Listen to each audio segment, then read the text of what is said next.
welcome back to my channel, Tame Your Mind, Your Body, and Your Money. So today we're going to be talking about the mindset, so crucial. Typically I go on long walks, right? And usually when I go on long walks, when I say long walks, like an hour plus, sometimes even 90 minutes, especially on the weekends, I just pop on, my headphones and listen to music. I record myself and I post it just to give people inspiration. So one of those days, one of my friends called me and she was like, after, seeing my videos, and she was like, hey, so what do you listen to when you go on long walks? I was like, I listen to classical music or R&B music. She was okay, so you don't listen to podcasts? I was like, podcast, wouldn't that now be stressing you out, because now you have to be intentional about listening to what the person is saying, so you're soaking it in, you're analyzing it. I was like, I don't know about that one, or, me, I just want to go on my walk, enjoy myself, just listen to, be mindless about what it is I'm listening to, but I just know that there's noise or some kind of soothing music, not noise, soothing music, and I'm walking. She goes, no, it's not as difficult as you're painting it to be. Trust me, just especially you're all about mindset. There are tons of podcasts out there all about the mindset. Trust me, and it's a good way. You walk for an hour plus. That is a fantastic way to get your episodes in. So I was like, you know what? Okay, I'll try. So I did it. The very next day I went to walk. I searched out a podcast. I just went on my Amazon Prime since I'm subscribed to them.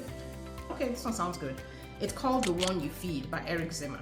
This was a few months ago. Let us just say that this is now my go-to podcast to listen to when I do whatever. Whether it's walking, whether it's dropping the children off and we're waiting in the car and they're reading their books, whether it's I'm at the gym on the elliptical, but you name it. I'm on this podcast, listening to it. I am so hooked. So thanks, girl, for the nudge and for the push. So what this podcast it was created by Eric Zimmer, The One You Feed, created by Eric Zimmer. I think maybe 15 years ago now, maybe 10, 15 years ago.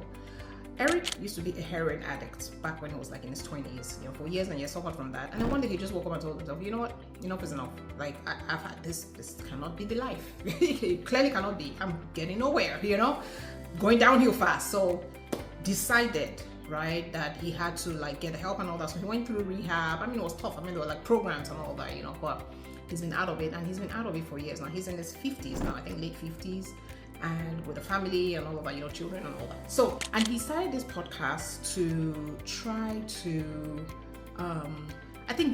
so the purpose of it is really to get guests in, and then they just talk about life. They talk about positivity. They talk about life. They talk about everything. Just this thing called life, right? So relationships, behaviors, so he invites authors in, philosophers, psychologists, you name it, just to get to know what they're doing in their field. And before each episode, before they really get into the discussion, he says a parable, and then he asks the guest what this parable means to you. And this is a parable which I love so much. So he says, a grandparent was speaking with a grandchild and started to say, hey, inside of us, there are two wolves, right? There's the bad wolf, which is everything, that we know is bad. So envy, hate, you name it, avarice, all of that, right? And then there's a good wolf, which is everything we at least know that is good, right? So kindness, being loving, being considerate, and just things of that nature. And these two wolves are at battle in us every single time. And so he pauses, and so the grandchild pauses and says, well, grandpa, so who wins? Which wolf wins? And the grandpa looks at the grandchild and says, the one you feed. So the title of his podcast is The One You Feed. Pretty much. So I just stopped. The first day I heard that thing, I think I was walking, I just stopped dead in my tracks. And I thought about it. I reflected about it. Oh my goodness, it was so powerful. Basically, the moral of the story is we're always at war, right? Within ourselves. There's always quote unquote, there's a good, there's a bad. In everything we do, there's always a decision to be made, right? I don't care what point in your life you're in. I don't care what the thing you're trying to contemplate is, but there's always a decision to be made. I have this $500 now that I just got maybe from my bonus money. What do I do with it? Do I save it and invest it, in which case it multiplies, over time, and deprive myself of enjoyment now? Or do I just go out there and just go and buy one, designer shoe for $500? And yes, I have this designer shoe and all of that, but I've just blown $500. That's a decision, right? Or do I, or look at my health, right? Oh, there's this, oh my goodness, delectable, yummy, chocolate ice cream, out there and all that. Do I just go and buy myself a cone, enjoy myself, for that one day, and then that's it, and then for the rest of the month I'm back on the straight and narrow? Or do I now indulge every day in this, by eating this my favorite chocolate ice cream every day because I don't have, self-control? Again, a battle, right?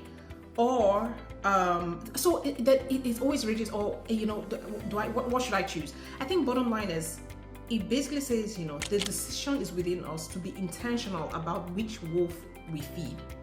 Do we become intentional about choosing kindness over hate, right? Choosing love over hate, choosing to be considerate over not being considerate, choosing to be our brothers and sisters keepers in the truest sense of the word, sense of the word. You see an opportunity that is fantastic for your friend, you let the friend know, right? There's no point hoarding that information, so it's just being very intentional with how we live our lives.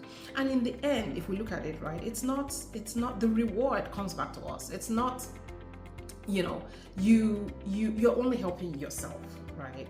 Because it comes back. So again, like I said, it's my favorite to-go podcast. It's called, or go-to podcast. It's called The One You Feed by Eric Zimmer. He's not paying me for this. I wish he would, but it's just, I can't say a useful, beautiful thing and not share with you guys, okay? So I think the moral of the story is, we just need to be very intentional about everything that impacts us. Our mindset, our body, and our money. Be very, very intentional. And once we start to focus and have that laser focus, right?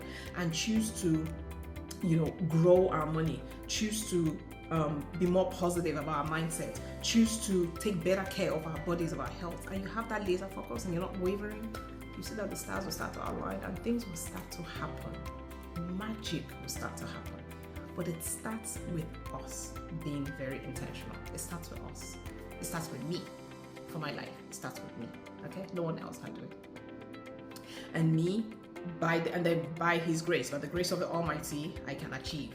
But I have to be that intentional person, right? To tell myself that I have to do things intentionally. Hopefully positive things. Positivity, right? And the rest, the stars will align. Alright guys, I'll see you next time on my podcast. You stay safe and keep dry and cool, because it's heating up here in Texas where we are, okay? Alright, bye guys.